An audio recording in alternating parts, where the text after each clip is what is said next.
Bienvenidos, continuamos con los procesos de entrenamiento. En este caso, vamos a hablar dentro del mundo SOA de precisamente los aspectos de arquitectura orientada a servicios. Em, Voy a apagar acá esto y iniciamos. Em, Obviamente, el primer paso es retomar o tomar algunas definiciones que son importantes dentro del mundo SOA. Eh, Primero, a pesar de que el nombre de SOA dice que es arquitectura orientada a servicio, no es una arquitectura. SOA es un estilo de arquitectura, por lo tanto son muchas posibles arquitecturas. Por eso, a pesar de que el término sea antiguo, eh, nació a, eh, a principios de este siglo, eh, realmente va a seguirse aplicando con diferentes tecnologías y con diferentes arquitecturas. Obviamente, al principio se planteó con una forma de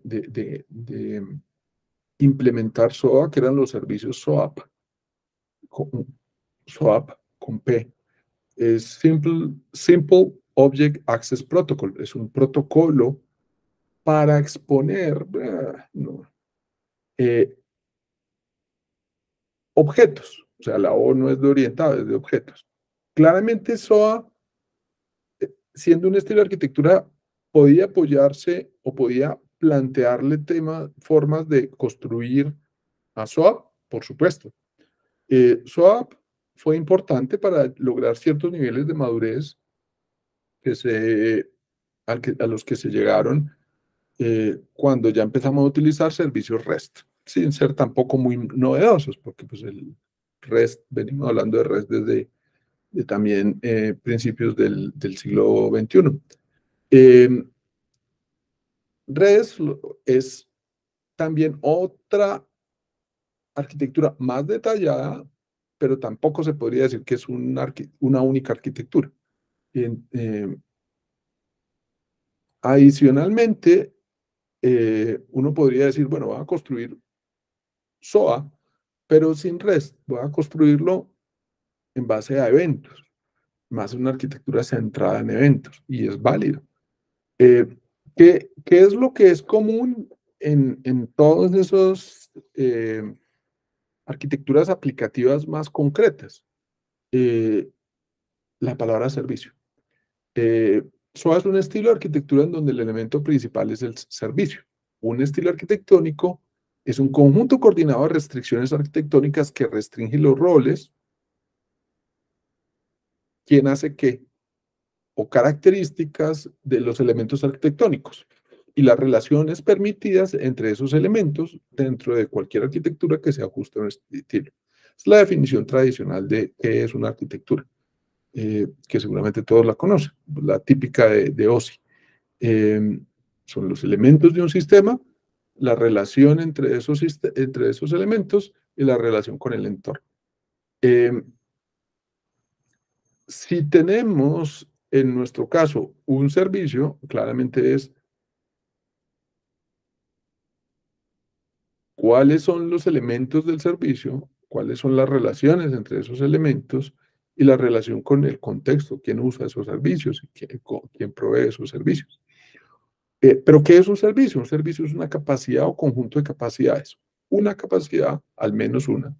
Pero dejémoslo en un conjunto de capacidades, conjunto que podría tener solo una. Eh, Relacionadas, por lo tanto, el servicio crea una unidad lógica que agrupa, a veces llamamos eh, a, esa, a ese tamaño del servicio, lo llamamos la granularidad, en donde, ¿qué queremos? Mantener eh, una cohesión alta entre las capacidades que ofrecemos dentro del servicio. Yo no quiero un servicio que tenga, no sé, una consulta de saldo y al mismo tiempo una creación de un préstamo hipotecario. Eso no tiene mucho sentido. Antes, cuando usábamos el modelo de procedimientos remotos o RPC, no era necesario que yo tuviera capacidades agregadas o con una cohesión. Simplemente era una puerta de entrada para pedir cosas, pero podían ser es como una puerta de entrada a donde a un restaurante donde puedo pedir un vaso de agua, puedo pedir una langosta. Definitivamente, la entidad servicio crea esa unidad funcional, ese mismo contexto funcional, eh, pero plantea que unos lineamientos que los llamamos tradicionalmente principios, unos principios que se cumplen para hacer que un servicio sea realmente servicio.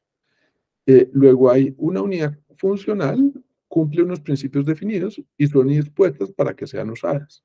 Hay efecto real. Eh, Tradicionalmente, esos son los efectos real, una visibilidad eh, y una interacción con ese efecto real. Ya detallaremos un poquito más. Cada servicio tiene un contexto funcional que determina la naturaleza y el alcance de la lógica que encapsula. El contexto funcional de un servicio establece el límite lógico que determina qué pertenece y qué no pertenece al servicio. Luego, yo no quiero una granularidad desbordadamente grande, ni tampoco quiero cada capacidad es un servicio aparte, eh, porque no le va a permitir tener esa cohesión eh, de unión de varias capacidades que componen el servicio. La lógica que ofrece el servicio debe ser agnóstica, tanto a tecnología como al uso específico del servicio. Eh, un servicio es agnóstico cuando se puede utilizar en diferentes procesos. Eh, la analogía que a veces se toma es una ciudad. En una ciudad yo tengo servicios, el servicio de agua, el servicio de restaurantes, que hay muchos restaurantes o panaderías, está el servicio de transporte público, está el servicio de, de limpieza, eh, unos públicos, otros prestados por empresas prestadoras de servicio, otros eh, más bueno, eh, bueno, todos son pagados, realmente no hay ningún servicio que no se pague en una ciudad. Pero claramente la ciudad no obliga a que todas las personas que viven en la ciudad sigan el mismo orden. No estamos en una ciudad donde todos se levantan a la misma hora, van al sitio que vende café, compran el café, van a comer en el mismo parque, entran a la oficina, todos. No, alguien puede decir, no, yo soy estudiante y yo quiero hacer otra cosa, o yo quiero utilizar los servicios de otra forma. Definitivamente, un planteamiento mm, de servicio puede ser, no, los servicios tienen que comportarse de una forma rígida y estable y tienen que funcionar dentro de un proceso. Mm, Y vamos a ver que algunos de nuestros clientes tienen como esa tendencia a identificar eso, pero realmente un servicio, si uno se acoge a la definición real de servicio, debe ser agnóstico. Es decir, no depende del proceso, no depende del orden. Yo no definí, para poder ir a trabajar, eh, tengo que hacer 5 pasos. Me baño, tengo que tener agua. Eh, voy a Starbucks, compro el café y una mogolla en Bogotá. salgo, cojo el Transmilenio, me voy a, bueno, de pronto el café era mejor después del Transmilenio, pero me entienden que puede haber un planteamiento que ordene que todo el mundo haga lo mismo. Eso no es agnóstico, porque es el proceso el que define el servicio. Luego yo defino cuáles son los pasos y los pasos se descomponen en, necesito agua, entonces necesito un servicio de agua. Necesito café, entonces necesito un sistema que preste café o ofrezca café. Entonces puedo ir ¿cómo se llama este otro? Se me escapó el nombre del otro sitio que vende café. O puedo ir a una tiendita. Claro, hay muchos sitios que proveen el café. Hay una forma de ser agnóstico de los servicios que es, pues el café eh, de, de la esquina, de la tiendita, o de Starbucks en el que pagué 10.000 pesos por el café, o de otro sitio, son lo mismo. Y pues no es cierto, pero pues efectivamente un aspecto de ser agnóstico es, no me importa a dónde yo voy, me deben dar el mismo servicio. De pronto para el agua es más entendible que para el café. Otro aspecto de la agnosticidad de un servicio es, independientemente del orden del proceso que yo utilice y de si quiero usar de tomarme el café por la mañana o tomármelo a las 7 de la noche, eso es una decisión mía. El proceso no tiene por qué definir el servicio. Los servicios son funcionalidades o capacidades que son agnósticas a los procesos. Bueno, volviendo otra vez a la definición que tengo aquí, un servicio es agnóstico cuando se puede utilizar en diferentes procesos diferentes al que motivó su creación, no depende del uso específico. Es válido definir servicios específicos dentro de un objetivo de facilitar el consumo, pero esta clase de servicios actúan más como fachada de servicios agnósticos que servicios reutilizables. Ya veremos que algunos de nuestros clientes utilizan una terminología un poco sui generis para estos servicios que no son agnósticos y lo llaman a veces microservicios. Nada que ver con la realidad de lo que uno encuentra en Internet de servicios, de microservicios. Microservicios no tiene absolutamente, desde el punto de vista de entendimiento de Internet, nada que ver con SOA. Simplemente es una unidad de despliegue independiente lo más aislada posible. Pero algunos de nuestros clientes llaman microservicios a una cosa que no alcanzo a hacer servicio porque no es agnóstica. No sé por qué. Listo. Listo, aquí tenemos unas preguntas en el azul. Hay unas definiciones que solicitan. Aquí explican lo que acabo de mencionar, en donde, según esta tabla, microservicio es una lógica no agnóstica. Listo. Te resume, un servicio de cumplir principios y ser gobernado, un servicio de tener un contexto funcional definido y las capacidades que contiene son consecuentes con el contexto funcional, coherencia, baja cohesión, alta cohesión, perdón, alta cohesión.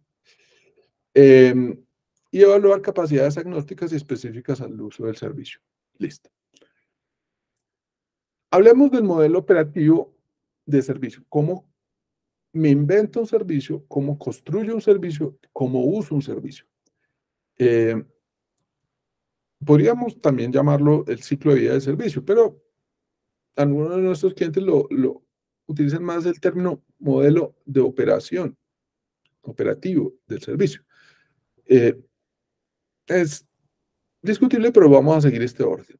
Los proyectos de software que se basan en SOA requieren tres fases principales: la estructuración del proyecto, estructurar el azulito, la especificación de los servicios y componentes, pero como estamos en SOA, tradicionalmente los componentes están en función de ofrecerse como servicios y la implementación de la solución que se hace a través de implementación de servicios.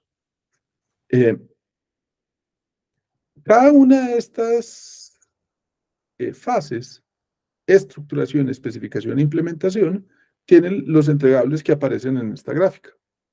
¿Qué hago? ¿Qué entrego en estructuración? Algo que llaman el blueprint y el MDS. Ya lo vamos a detallar. ¿Qué entregan en la especificación? En un documento que llama la definición de servicio, la definición de capacidades o operaciones del servicio. La palabra operación no la había utilizado, pero pues vamos a ver que según ciertas orientaciones de SOA, las capacidades se identifican con operaciones. Me podrían decir, no, eso no es absolutamente así en todos los modos de adopción de SOA. Sí, lo sé, pero estamos siguiendo cierto orden definido por uno de nuestros clientes. Un contrato, aquí aparece OpenAPI, realmente es contrato técnico. Hablaremos del contrato técnico. Y las pruebas funcionales o los casos que me aseguran la aceptación del servicio cuando estoy parado desde el punto de vista del proveedor. Cuando estoy desde el punto de vista del consumidor, también esas mismas pruebas se interpretan como cómo puedo asegurar yo que yo como consumidor estoy cumpliendo bien porque cumplo esos casos de prueba funcional. O sea, los casos de prueba funcional son clientes servidos. Se prueban tanto que el cliente mande lo que debe mandar, como el servidor reciba lo que está esperando, acepte lo que está esperando y responda lo que debe responder. Y finalmente el cliente otra vez recibe algo que efectivamente debe cumplir lo que se ha especificado. Estos son entregables de la especificación. Y en la construcción, efectivamente, hay construcción de las soluciones que van a proveer los servicios y la exposición de esos servicios en la infraestructura que se haya definido. Aquí hablan de API Gateway y hablaremos de otras cosas aquí en entregables, pero el orden que vamos a tener en este documento es qué hay en estructuración, qué hay en especificación y qué hay en implementación. Definiendo no solamente los entregables, sino cuáles son las responsabilidades de la fase. Empecemos entonces con estructuración. Durante la etapa de estructuración se ejecuta la fase de modelamiento de servicios teniendo como resultado el blueprint de servicio y el documento MDS, que ya mencionamos. Es el modelo de dominio de servicios. Modelo de dominio de servicios indicando que los servicios no es solamente, identifique uno o dos servicios, sino que partimos nuestro dominio completo en subdominios, contextos delimitados, siguiendo triple D. Y dentro de mi contexto delimitado tenemos un lenguaje ubicuo. Ese lenguaje ubicuo, efectivamente, y ese contexto delimitado, plantea un modelo de dominio de los servicios a ese nivel.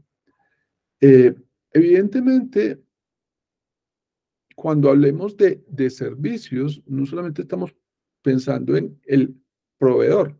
El proveedor siempre va a ser seguramente algo que yo construyo adentro, un contexto delimitado. Pero muchas veces son muchos los contextos delimitados que van a consumir mi servicio.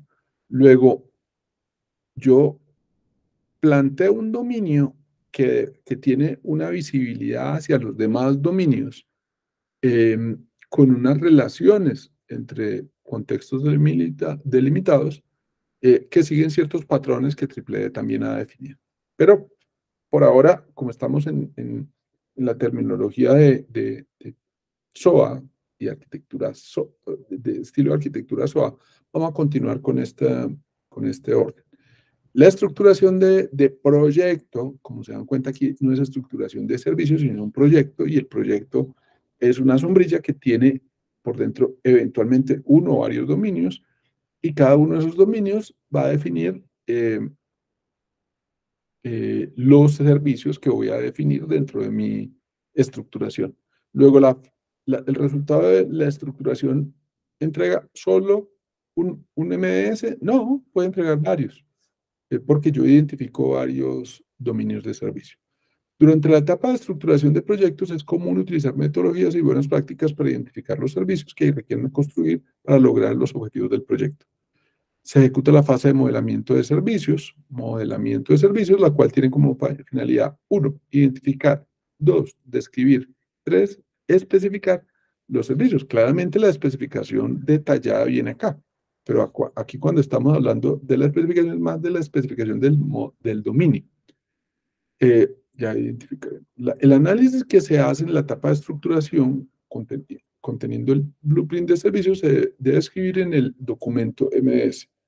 Entonces, en el fondo, aunque aquí dice que son dos cosas, el blueprint de servicios y el MS, realmente es en el documento MS que aparece el blueprint. El blueprint es más un diagrama de un flujo de negocio que se apoya en servicios. El blueprint de servicios es, por lo tanto, cómo se encadenan esos servicios para construir un proceso de negocio, si es que se tiene esa orientación de proceso. Si no se tiene la orientación de proceso, que es totalmente válida y que es defendida por muchos de los que han adoptado SOA.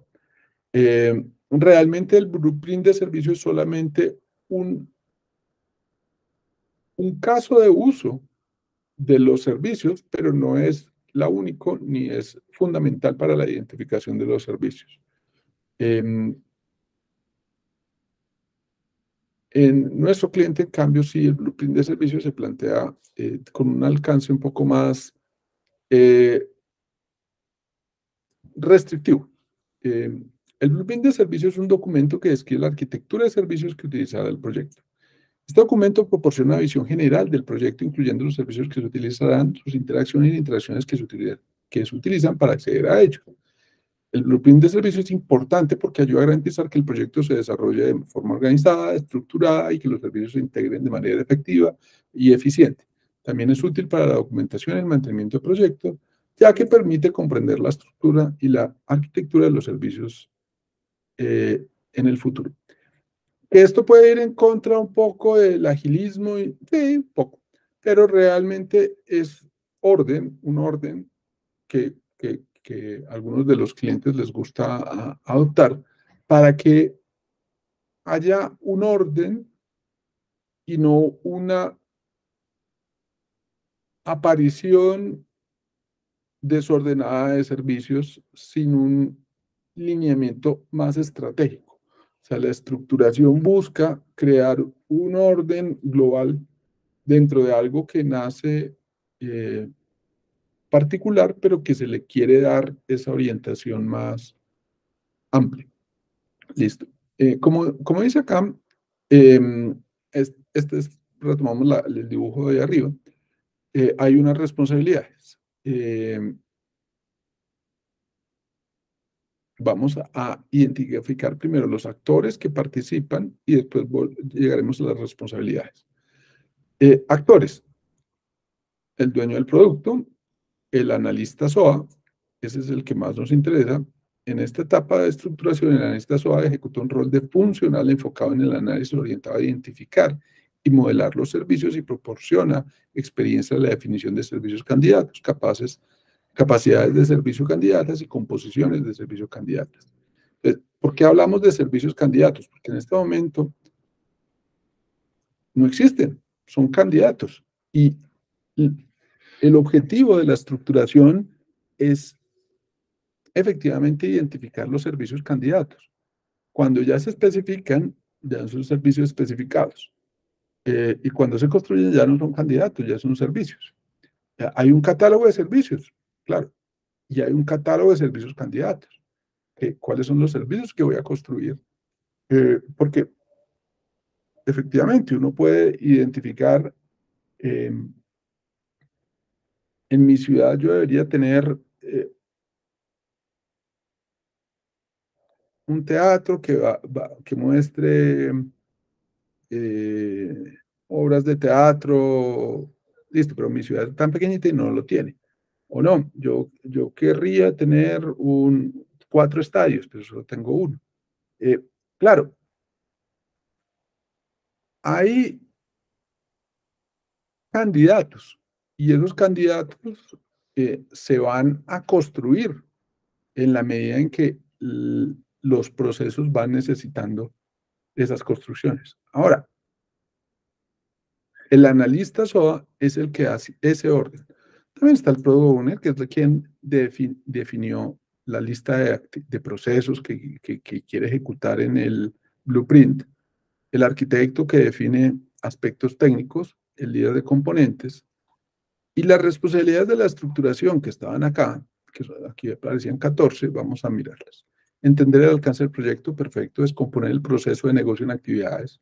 Luego, pues aquí ya implícitamente están diciendo que descomponga el proceso. Luego, el proceso es un insumo. El proceso se arranca la definición del alcance del proyecto con un proceso de negocio. Y el proceso de negocio se basa en actividades, como siempre. Un proceso de negocio, ¿qué es un proceso de negocio? Es un conjunto ordenado de actividades. ¿Actividades qué es? Una tarea que genera un evento de negocio, es decir, un entregable. ¿Qué es una tarea? Es algo que puede ser, que es ejecutado por un actor, por alguien dentro del proceso. Las actividades pueden ser subprocesos o pueden ser tareas. Tareas cuando es hecho por una persona. Cuando son 30 personas para poder generar una actividad, un resultado, pues es un subproceso. Listo.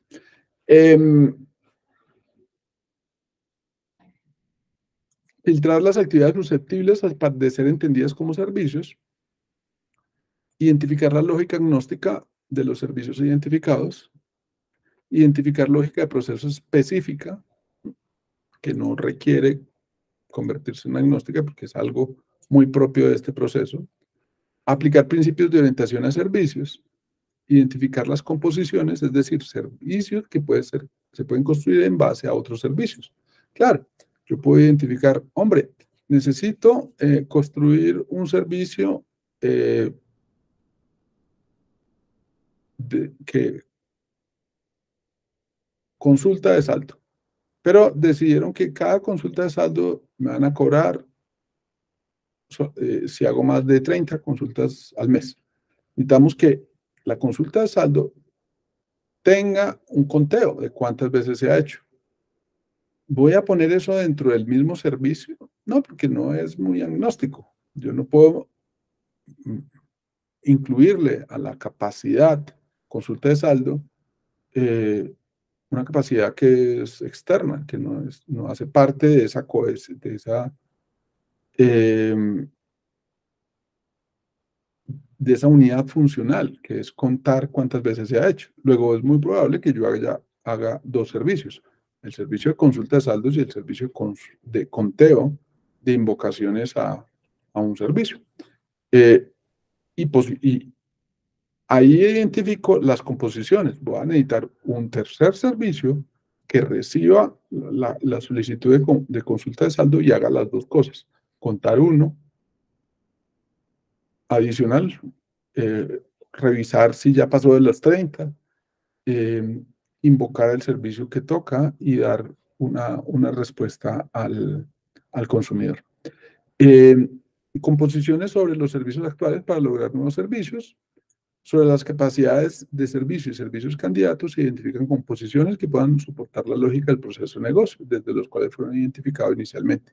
Esto se denomina composiciones de servicio candidatas. Octavo, verificar si existe servicio en el catálogo de servicios actual de la organización. Claro, porque por acá estábamos identificando los servicios como si los fuéramos a construir. Pero ¿dónde definimos? Ah, no, pero es que yo ya tengo un servicio ya construido. Luego no es un servicio candidato. Hay servicios que ya existen y para eso vamos al catálogo de servicios actuales a verificar si el servicio identificado tiene algo que puede ser utilizado. Posiblemente no funciona completo y ahí viene un replanteamiento de la composición. Verificar con la anesta SOA del componente impactado las implicaciones funcionales de uso. Verificar, porque si decidimos, ah, hombre, sí, tenemos este. Pero hay que confirmar que sí, ese consulta el saldo, pero ese entrega, no entrega el saldo de tarjeta de crédito, solamente cuenta de ahorros. Ah, entonces no me sirve. Luego, pues sí hay que hacer una verificación completa. Verifica con funcional dueño del servicio las implicaciones de uso de lo que estamos diciendo. Realiza comité de análisis para transmitir los hallazgos. Realiza una alineación técnica para transmitir lo que vamos a tener que construir. Y escribimos el documento MDS. Entregamos los insumos para el cierre de estructuración, el blueprint de servicios, proceso de negocio y el documento MDS. Esto es la estructuración. ¿Listo? Análisis de procesos. Listo. Aquí hay varios aspectos que vamos a desglosar, porque efectivamente aquí en entender el alcance del proyecto, el modelar el dominio, realmente se tienen que hacer estas actividades. Análisis de procesos, la identificación de los servicios se basa en un análisis sobre los requerimientos de negocio para que la organización debe cumplir. Para entender el proceso de negocio que se apoyarán servicios, se requiere un blueprint de proceso de negocio y desde una descomposición hacia las actividades individuales. Una vez que se han identificado las actividades, se pueden determinar qué actividades pueden ser automatizadas mediante servicios web. Estos servicios se implementarán con componentes de software que ofrecen una funcionalidad específica y que se comunican entre sí a través de estándares de comunicación como REST. Realmente eso no creo que nadie esté usando todavía. Bueno, de pronto alguna cosa que existía y que nadie quiere reescribir otra vez, pero uno de los métodos más comunes de identificación y obtención de servicios utiliza el proceso de negocio como punto de partida. Este proceso de negocio divide en subprocesos o descompone en actividades y tareas. Las tareas de menor nivel pueden estar formadas por pequeñas y cohesionadas unidades lógicas de trabajo que son soportadas por la funcionalidad que ofrecen distintos servicios. Listo. Luego, para poder hacer ese análisis de proceso, nos apoyamos en diagramas de flujo del proceso de negocio. Un diagrama de flujo de proceso de negocio sigue una notación estandarizada, de hecho es parte de UML, que se llama BPMN, que como su nombre lo indica, es una notación que describe cómo plantear un proceso de negocio utilizando una notación de cajas de gateways, de eventos y diferentes elementos que tienen una interpretación clara, común y aceptada por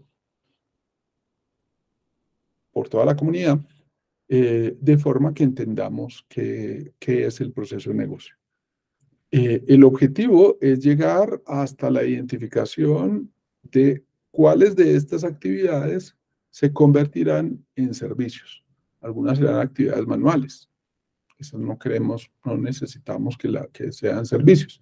Pero otras sí se convertirán en servicios y la identificación de estas actividades como servicios es de lo que venimos hablando en este diagrama de flujo de negocio. Algunas de las condiciones generadas para modelar un flujo, determinar los principales componentes del proceso, ordenar las actividades, elegir los símbolos correctos, hacer la conexión entre las actividades, indicar el comienzo y el final, con start y stop, y revisar el diagrama de procesos. Listo. Estos son algunos de los elementos o componentes que tenemos en nuestros BPMNs. Las cajas son actividades, que pueden ser Tareas, si no son subprocesos. O subprocesos, ambos son actividades. Tareas si son hechas por un único actor. Aquí notan que en algunos casos utilizamos los lanes para indicar el actor. Por ejemplo, manufacturador, cliente, el delivery, el que lo envía. Efectivamente, el lane es un mecanismo, o el carril, es un mecanismo para identificar quién va a hacer esto. Como vemos acá, este parece que es una tarea, que también es una actividad, pues porque es una actividad hecha por alguien. Cada tarea genera un entregable. ¿Listo? Las flechas indican o asociaciones o flujos de secuencia o flujos de mensaje.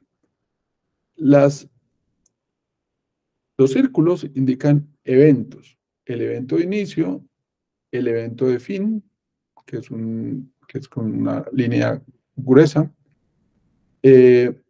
Los gateways, que son los que controlan el orden de flujo de las actividades, es decir, son los que tienen la lógica del flujo. Aquí, por ejemplo, indica una X. Entonces, si venimos acá, decimos, es exclusiva, o se va por arriba o se va por abajo, pero no me puedo ir por las dos. Paralelo, me voy por arriba y me voy por abajo. O inclusive, de pronto me voy por arriba y abajo, pero de pronto me voy solamente por alguna de estas. Los O's siempre deben tener al menos una que se prende. Los lanes, listo. Esto es BPMN. Pueden preguntar, pueden aparecer o salir temas de BPMN en el trabajo de ustedes, claro. Y hay que lograr interpretar y saber leer un diagrama de BPMN, sí. Patrones para el análisis de identificación de servicios. Descomposición funcional son patrones de análisis, que es, tomo todo esto y voy descomponiendo funcionalmente. Encapsulamiento de servicios, listo, pero entonces esta funcionalidad lo va a mantener en un único servicio o en dos servicios, como encapsulo en una unidad varias capacidades. Contexto agnóstico, ¿cómo hago algo que no sea excluyente o exclusivo de este proceso o de esta forma de uso? Capacidad agnóstica, abstracción de la entidad. Claro, posiblemente en este proceso estamos hablando de una cosa específica, de cómo se construye algo específico, pero cómo logro que esa entidad se pueda abstraer a un nivel más alto de entidad. Entonces, no hablemos solamente de la cuenta, de ahorros que están utilizando acá, sino de una entidad que se llama cuenta, que va a encargar tanto la cuenta de ahorros, pero también la cuenta de crédito, la cuenta corriente, la cuenta, cómo abstraigo un servicio y agrupo las capacidades asociadas o alrededor de la entidad. O no, es una abstracción sobre utilidad. Consulta de saldo. Listo, entonces abstraigamos sobre consultas de saldo. ¿Cuántas consultas de saldo puede haber? Es que me va a consultar por la cédula, entonces es no solo el saldo de una cuenta, sino de todas sus cuentas. O me da el número de cuentas, entonces es solo de una cuenta. O cuando defino, no, esto no va a ser reutilizable y por lo tanto es un contexto no agnóstico. Una abstracción de microtareas que, como ven aquí, lo llaman cuando le pongan micro es que es medio no agnóstico. Y abstracción de proceso. Listo. El documento MDS tiene alcance de iniciativa, blueprint, como decíamos, el MDS incluye el blueprint, lenguaje ubicuo, servicios identificados, y de cada servicio se debe generar estos elementos. Nombre de servicio, tipo de servicio, es de entidad, como decíamos acá, es de entidad, es de utilidad, es de qué tipo. Descripción del servicio, resumen de lo que hace, las acciones o efectos que plantea el servicio, porque debe haber un efecto real. ¿Modifican el estado? ¿Modifican algo? ¿O no? Es solo una consulta. Nombre de cada operación, porque un servicio tiene varias operaciones. Datos adicionales a la referencia, como el sistema al que pertenece, si tiene asociación a alguna aplicación o componente actor. Y glosario. Esto viene en el MDS. O sea, en el MDS está ya la lista de los servicios. Sí. Ah, listo. Entonces, un MDS tiene todos los servicios que se han identificado en ese MDS, en ese modelo de dominio de servicio. Listo. Especificación de servicios. Por fin pasamos al siguiente aspecto. Ya hicimos estructuración, ahora estamos en especificación. Las responsabilidades que tenemos en especificación son ¿cuál? Elaborar los documentos de especificación, que son la descripción de servicio, documento DS, la descripción de operaciones de servicio, DO, y la calidad de servicio, QoS. Estos pueden salir en la conversación o preguntar, pues sí, puede ser. Ahora, ¿esto es específico de un cliente? Sí. ¿No todos los clientes llaman lo mismo? No. Realmente estas siglas son más de un único cliente. Construir la primera versión del contrato técnico. Después de elaborar estos documentos, que son documentos Word o texto, pues puede ser cualquier formato, no necesariamente Word, pero pues sí es para negocio, el negocio los lee, los aprueba, los entiende, pero no es técnico, no habla de transacciones por segundo, no habla de idempotencia, ni el método de seguro o el método, no, no. En cambio, estos que son documentos Word necesitan apoyarse en un contrato técnico, que el contrato técnico está más centrado, si esto está centrado en la semántica, en lo que hace el servicio, que viene desde arriba, desde la estructuración. Esto es más la sintaxis. A tal entrada, tal respuesta. A tal entrada fallida, tal respuesta fallida. ¿Sí? No tal respuesta a la falla, pues. No respuesta fallida. Definir los casos de prueba funcional, revisar la especificación funcional con el equipo técnico, registrar el servicio en el catálogo de servicios candidatos, entregar insumos al diseñador. Luego, ¿ya el catálogo existe? ¿Ya se registra sin haberlo construido? Sí. ¿Y qué registro? Pues todo lo que estamos construyendo, todo esto. De forma que cuando ya esté construido, cambia el ciclo de vida de lo que existe dentro del catálogo de servicios, va diciendo, bueno, y ya es invocable, ya existe, ya esto que lo teníamos, el contrato técnico, que le entra, que le sale, bajo qué condiciones de invocación, con tal autenticación, eso ya es una realidad y efectivamente pues se termina completando el ciclo de vida. Y se entrega el sumo al diseñador, al que realmente va a empezar la construcción. Claramente, con esta especificación debe estar listo para todo lo necesario para que podamos construir el servicio. Listo.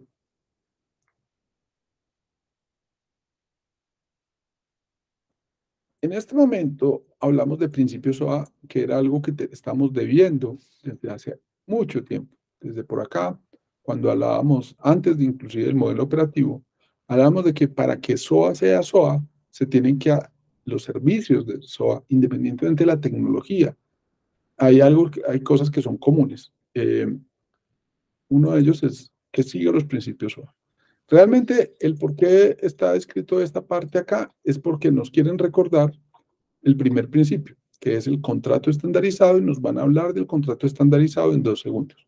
Pero los principios SOA definen varios elementos que son muy importantes para, sea REST, sea gRPC, sea eventos, sea la tecnología que utilicemos, siempre se deben a cumplir los principios. El primer principio es, debemos contar con un contrato estandarizado. El segundo es, debemos buscar que un servicio tenga el mínimo acoplamiento posible. Es decir, que no esté, que sea lo más independientemente posible. Bajo acoplamiento, ¿respecto a qué? A muchos aspectos. Puede ser, eh, si imaginemos que queremos exponer una información que está en una base de datos, SQL, y definieron que un campo es varchar 2 de 256. Eso es una decisión de construcción. El servicio, si le ponemos esa misma condición, le estamos aumentando el acoplamiento, estamos acoplándolo a una tabla de un tamaño determinado. Bajo acoplamiento es intentar ser lo más independientes de todo, tanto de cómo lo vamos a construir, de cómo me lo van a consumir. Eh, y no estoy diciendo que las cosas no deben tener un control de tamaño, porque si el control de tamaño mejora la calidad de las evaluaciones necesarias para asegurar que los datos que entran son correctos y los datos que salen son correctos, bienvenido a definir que voy a verificar que el tamaño del mensaje que entra y el campo específico es menor a tantos tamaños. Pero como una condición de calidad del servicio, no como una condición de que podría haber sido de 256, pero podría ser de 1024. Como está 256, lo tengo que controlar para que no falle. Eso es un acople. Tengo que hacer algo porque hice mal el haber descrito algo de un tamaño determinado, una decisión de construcción de una tabla, no de un servicio. Bueno, se entiende bajo acoplamiento. Abstracción de servicios. Los servicios deben exponer la expresión de la funcionalidad y datos en lugar de exponer detalles técnicos de su implementación. Entre más abstractos los servicios, más agnósticos son. Eh, Reusabilidad del servicio. Debemos buscar que los servicios se puedan usar dentro de varios contextos y de diferentes puntos de invocación. Autonomía de servicios. No pueden depender unos de otros. Eso tiene mucho que ver, por ejemplo, como temas como los servicios no pueden tener estado. Un estado no solamente afecta la autonomía de servicio, que para que me puedan invocar primero me tienen que invocar a este para yo tener un dato en memoria para que pueda, esas cosas no pueden ser. Cada servicio es autónomo, pero definitivamente sin estado. El estado es una característica que no, no es parte del modelo de arquitectura o del estilo de arquitectura SOA. Si algo tiene estado en SOA, no es SOA. Deben ser capacidad de ser descubiertos, deben estar expuestos, no hace un servicio solo para que lo consuma un único consumidor. ¿Sí? Por eso estábamos hablando del catálogo. El catálogo es público. Todos los desarrolladores deben poder ver el catálogo y poder descubrir qué servicios hay. Capacidad de componerse y la interoperabilidad implícita. Como hoy por hoy vivimos en un mundo cloud, la interoperabilidad es una condición casi necesaria. Luego uno podría decir, no, esto ya no, no es muy necesario porque hay interoperabilidad implícita. Bueno, mencionábamos que el primer punto de estos era el contrato estandarizado. Por lo tanto, ¿qué es contrato estandarizado si queremos adoptar SOA? Y recordamos que un contrato debe tener como tres partes. La semántica, que hace el servicio y cada una de sus capacidades u operaciones. O sea, semántica es lo mismo que capacidad, que hace funcionalmente. Pero ¿cómo se expone? ¿Con qué sintaxis? A través de mensajes XML, de mensajes JSON, de mensajes Abro, de eventos también en JSON, o protobuffer, que no recordaba el nombre de los que usan en gRPC. Esto es sintaxis y comportamiento. ¿Y qué autenticación tengo? y cuántas invocaciones máximas puedo hacer, y cuál es la respuesta que que debo esperar. Esos aspectos de comportamiento. El contrato incluye todos esos aspectos. Pero es claro que hay algunos que vienen o que ya hemos estado trabajando desde los documentos como el DS o el DO. Pero la parte de sintaxis todavía no la hemos concretado. ¿Cómo la podemos concretar? Depende de la tecnología. Si estamos en redes, a través de un documento OpenAPI. Antiguamente OpenAPI se llamaba Swagger. Entonces ustedes podrán ver en alguna documentación o en algunas preguntas que les puedan hacer. OpenAPI y Swagger no son nada diferente. OpenAPI es la versión 3 de Swagger y Swagger es la versión 2 de OpenAPI. ¿Sí? Cuando era versión 2 lo llamaban Swagger y le cambiaron de nombre porque ese nombre era muy horrible y le pusieron OpenAPI, que es más ordenadito. Un contrato OpenAPI, ¿qué va a describir? Aspectos de la sintaxis, aspectos del comportamiento, seguridad. Obviamente se va a entender que está cumpliendo una semántica. Lo mismo existía hace muchos años en los WSL, que son mucho más completos que en algunos aspectos que los OpenAPI. Pero OpenAPI aprendieron de muchas cosas que aquí definieron y los definieron más detalladamente, pero que era innecesariamente detallado, innecesariamente complejo, innecesariamente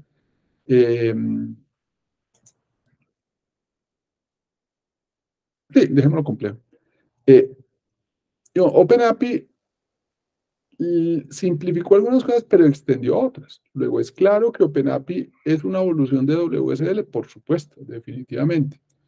WSL requería de un documento de políticas aparte, la autenticación no vivía acá. WSL tenía la descripción de las operaciones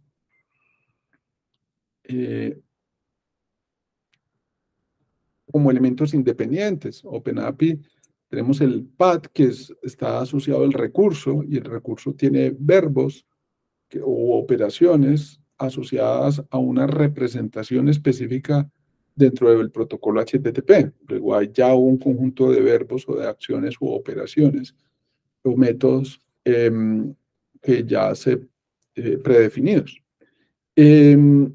OpenAPI incluye un tema importantísimo que nunca WSL incluyó, que son los ejemplos. Escenarios de entrada, de mensajes de entrada, escenarios de mensajes de salida, condiciones. Luego el tema de ejemplos es un aporte importantísimo de OpenAPI. GraphQL a través de esquemas JSON, no le importa tanto los ejemplos, simplemente la estructura de los elementos que pueden ser consultados por GraphQL, porque GraphQL es SOA, pero es también un lenguaje de query language. No tiene nada que ver con grafos, tiene que ver con entidades y relaciones. Eso no es un grafo, pero por ponerle un nombre elegante le pusieron GraphQL, para no llamarlo EntityQL, pues, como feo. O pues menos vendedor. EDA, Async API, abro. RPC, protobuffer. Listo. Los elementos que teníamos en el DS ya los vimos. Nombre de servicio. Desde el DS. Y viene ciertos elementos que van a quedar en el Swagger. Obviamente, el nombre del servicio está en el DS, pero el Swagger va a incluirlos. Si estamos adoptando estos principios, hay algunas cosas que son valiosas recordarlas, que es posible que salgan en las conversaciones con ustedes al principio. ¿Cuáles son las condiciones para un buen nombre de servicio? Entonces, estas recomendaciones son válidas, utilizar sustantivos, porque estamos hablando del nombre del servicio. No ponemos adjetivos, es sustantivo, es una cosa, es una entidad. En REST lo llamamos recurso. El recurso es una transferencia, una cuenta, son sustantivos. No es un verbo. Confinar diferentes sustantivos con preposiciones para conectarlos. Válido.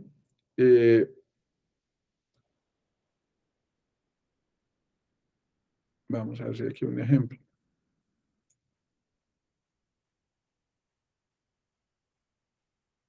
No ponen ejemplos. Bueno.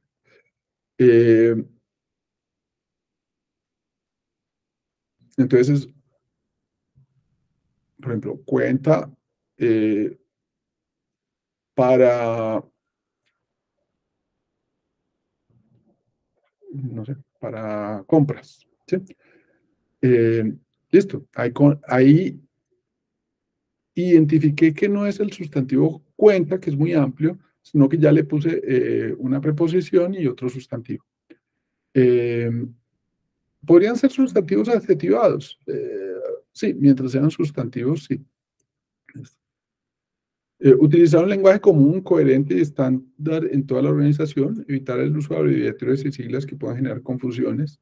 Obviamente hay siglas que son absolutamente comprendidas por todo el mundo y hay otras que no.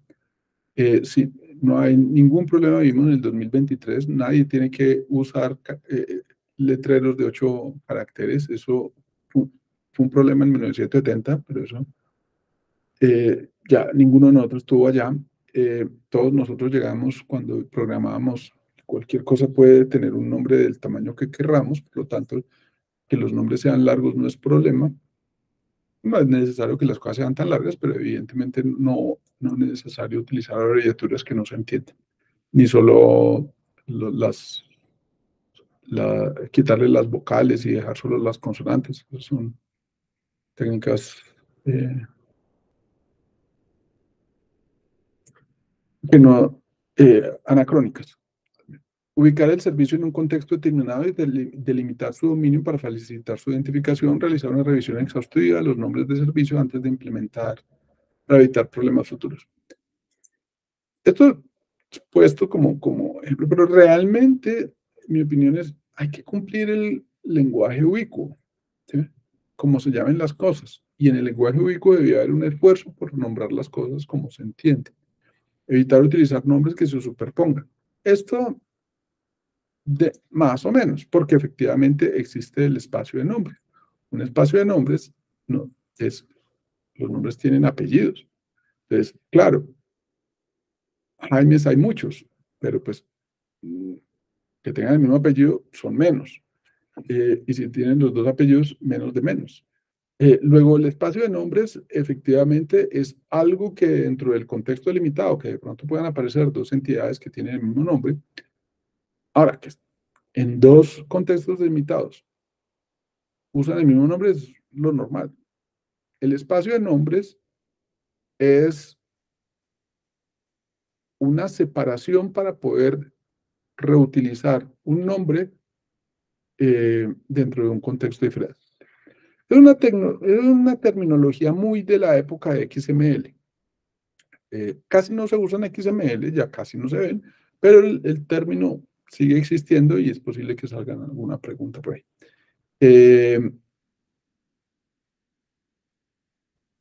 Bueno, el nombre completo para APIs, REST. El nombre completo incluye todo el path, es decir, el nombre del API es siempre compuesto por las colecciones de recursos, subcolecciones y un identificador de recurso específico. Por lo tanto, no hay necesidad de hablar de espacio de nombres, porque, por ejemplo, un nombre de un recurso va a ser en qué área de negocio, en qué dominio de negocio, en qué dominio de servicio y cómo se llama el servicio. Y de pronto el servicio sí es un sustantivo, pero está dentro de esto. Entonces, que aquí llamemos préstamo, pero en un área de negocio que es diferente a otra área de negocio, sí, claro, no se montan, pues tiene todo el nombre completo. Luego, esto no se llama espacio de nombres dentro de REST. En REST nunca nadie va a hablar de espacio de nombres, habla simplemente del recurso. El recurso tiene un nombre compuesto.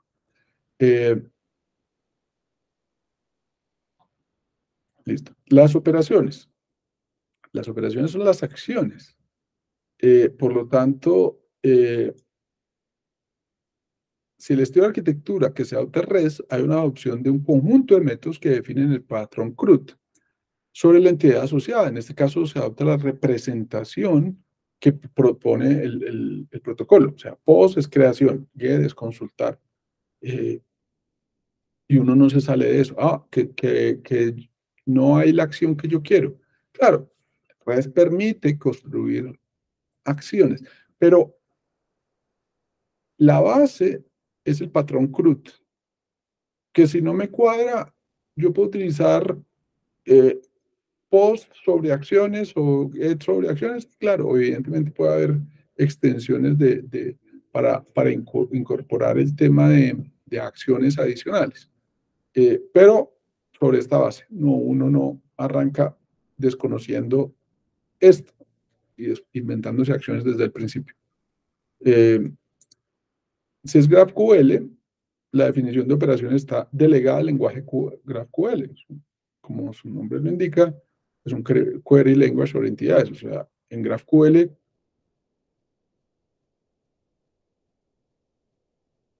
es un lenguaje de consulta. Por lo tanto, la orientación tradicionalmente es hacia la consulta, la recuperación de información. Ahora, que es limitado respecto a REST, sí, y muy limitado respecto a SOAP, sí, pero es que no toda arquitectura tiene que ser todos los mismos objetivos. Para SOAP se usan verbos en infinitivo seguido por sustantivos. Bien, vale. No creo que les toque hacer a ustedes ningún servicio SOAP. Evitar el uso de abreviaturas, utilizar términos específicos, evitar términos que sugieran implementación específica del servicio. O sea, no pueden decir cosas específicas de cómo se construye. Listo. Especificación de un Open API. Un Open API tiene varios elementos. El path, el recurso. Las operaciones, get, post, put, estas son operaciones que ya están definidas por el protocolo. Eso no se puede inventar más. Parámetros. De entrada, respuestas. ¿En dónde va la respuesta? Va en el body, va en headers, va modelos, entidades. Y ejemplos, entradas y salidas. Las pruebas funcionales. Tradicionalmente las pruebas funcionales se pueden representar o por ejemplos, pero tradicionalmente necesitan algo mucho más detallado, porque un ejemplo es solamente dado esta entrada, tiene que ser esta salida. Pero la realidad es que la lógica de entrada-salida no es suficiente poner ejemplos. Necesito definir cierta lógica y para eso se utiliza tradicionalmente Gherkin, que es un lenguaje dentro del mundo de BDD que describe, dado condiciones, cuando se den tal cosas, entonces debe dar tal respuesta. Veamos un ejemplo. Esto es Gherkin. Feature, obtener una lista de usuarios. Background, URL es esta y el path es este. Estamos simplemente definiendo estos elementos. Escenario, obtenga los usuarios de la lista y cheque el valor en cada campo. Dado que el URL es esto, perfecto. Cuando se invoca get, entonces el estatus debe ser 200 y el primer nombre debe contener EMA. Y el ID debe contener una cosa que es nula. Listo. Esto que está acá no solo es un ejemplo, es un ejemplo ejecutable si yo utilizo una herramienta que se llama Karate Testing, que simplemente adopta que con solo escribir esto ya es ejecutable. Ya. No hay que escribir más líneas de código ni nada más. O aún más bonito, con ejemplos. Para esta entrada, para este password, el estatus es este y la salida es este. ¿Sí? Given, when, then. Esto. Muy bien. Eh, el catálogo de servicios. Ya hemos hablado del catálogo en varias ocasiones. El catálogo se inicia con el registro de los servicios candidatos. Hay inventario por dominio y subdominio de servicios, por ejemplo esto, o inventario por categorías, o inventario por tecnologías. Luego hay diferentes formas de agrupar los servicios. La herramienta que usan nuestros clientes es tradicionalmente esta que ustedes ven acá, en donde yo puedo registrar efectivamente que aquí tengo dominio de pago, nombre, esto parece que es un dominio, esto tiene unos subdominios y seguramente voy a ir navegando desde el dominio funcional hacia la lista de todos los servicios que yo debo tener. ¿Sí? Pero que puedo consultar de una vez un servicio y saber si es candidato o si es o ya existe y cuál es el URL. Toda esa información están desde la definición textual, el ciclo de vida de los servicios hasta lo último que sea ya el, el contrato concreto Swagger del servicio. Beneficios y objetivos estratégicos. Estos son los... Esto es de un libro antiguo, 2007, histórico, pero a veces salen las conversaciones. Beneficios y objetivos estratégicos. Para que les suenen, los objetivos estratégicos son todos estos y los beneficios estratégicos son estos tres. ¿Qué queremos o qué logramos con objetos? En el 2007 apenas estaban descubriendo esto, entonces era importante formalizarlo, pero realmente yo creo que son cosas que ya se entienden. Objetivos estratégicos: incrementar la federación, incrementar la interoperabilidad intrínseca, incrementar la diversidad de vendedor y la separación de vendedores. Vivimos en una época en donde todo es intrínsecamente interoperable, en que esa fuerza que tenían los vendedores antes de que, yo compré base de datos Oracle y solo uso Oracle y nada más que Oracle, eso no existe. En este momento hay una dependencia con el proveedor de cloud, pero pues, el proveedor de cloud yo le puedo decir, yo quiero MariaDB, o yo quiero Postgres, o yo quiero Oracle, o yo quiero MySQL, o yo quiero Microsoft SQL Server. No importa, realmente es, es, es, es como ir al supermercado y escoger. Incrementar la alineación entre el negocio y la tecnología. Estas cuatro son objetivos estratégicos. Junto con estas, que también son objetivos estratégicos, pero son beneficios estratégicos también. Incrementar el ROI, el retorno a la inversión, reducir el costo de las soluciones IT, porque hay una reutilización de los servicios, e incrementar la agilidad organizacional. ¿Listo? Muy bien, esto es todo. Les agradezco mucho por la atención y mucha suerte.